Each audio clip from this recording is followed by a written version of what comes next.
আসসালামু আলাইকুম। আজকে আপনাদের সাথে শেয়ার করব সাইয়্যিদুল ইস্তেগফারের ফজিলত। হাদিসে অসংখ্য ইস্তেগফার বা ক্ষমার দোয়া পাওয়া যায়, কিন্তু সব ইস্তেগফারের মধ্যে শ্রেষ্ঠ ইস্তেগফার হলো সাইয়্যিদুল ইস্তেগফার বা ক্ষমা প্রার্থনার শ্রেষ্ঠ দোয়া।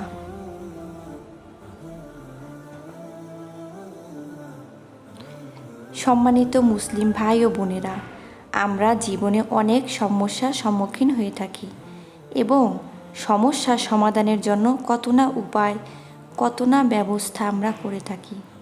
আল্লাহ পাক আমাদেরকে সকল সমস্যার সমাধান দেখিয়েছেন, যে আমলের মাধ্যমে তা হলো ইস্তেগফার। শুধু সমস্যার সমাধান নয়, বরং ইস্তেগফার করার মাধ্যমে আল্লাহ পাক আমাদের অনেক আকর্ষণীয় পুরস্কার দান করবেন। আল্লাহর নবী নূহ আলাইহিস সালাম তার জাতিকে বলেছিলেন যে, তোমরা ইস্তেগফার করো, তোমাদের রবের কাছে, তার কাছে ক্ষমা প্রার্থনা করো, নিঃসন্দেহে তিনি ক্ষমাশীল।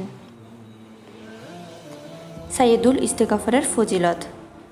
রাসূলুল্লাহ সাল্লাল্লাহু আলাইহি ওয়াসাল্লাম বলেন, যে ব্যক্তি দৃঢ় বিশ্বাসের সাথে এই দোয়া পাঠ করবে, দিনে পাঠ করে রাতে মারা গেলে কিংবা রাতে পাঠ করে দিনে মারা গেলে সে জান্নাতি হবে। বুখারী মিশকাত হাদিস নং 2335। অর্থাৎ আমাদেরকে ফজর সালাতের পর একবার সাইয়্যিদুল ইস্তেগফার পাঠ করতে হবে এবং মাগরিব সালাতের পর একবার সাইয়্যিদুল ইস্তেগফার পাঠ করতে হবে।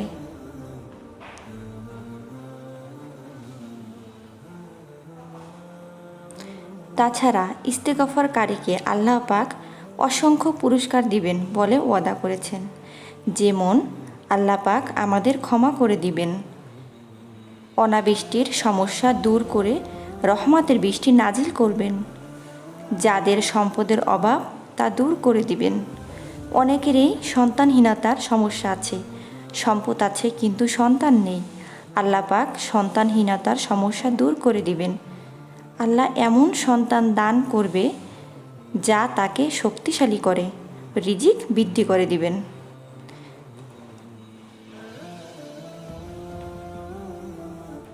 সুতরাং আমাদের উচিত বেশি বেশি ইস্তেগফার করা এবং অন্যদেরকে ইস্তেগফার করার জন্য অনুরোধ করা।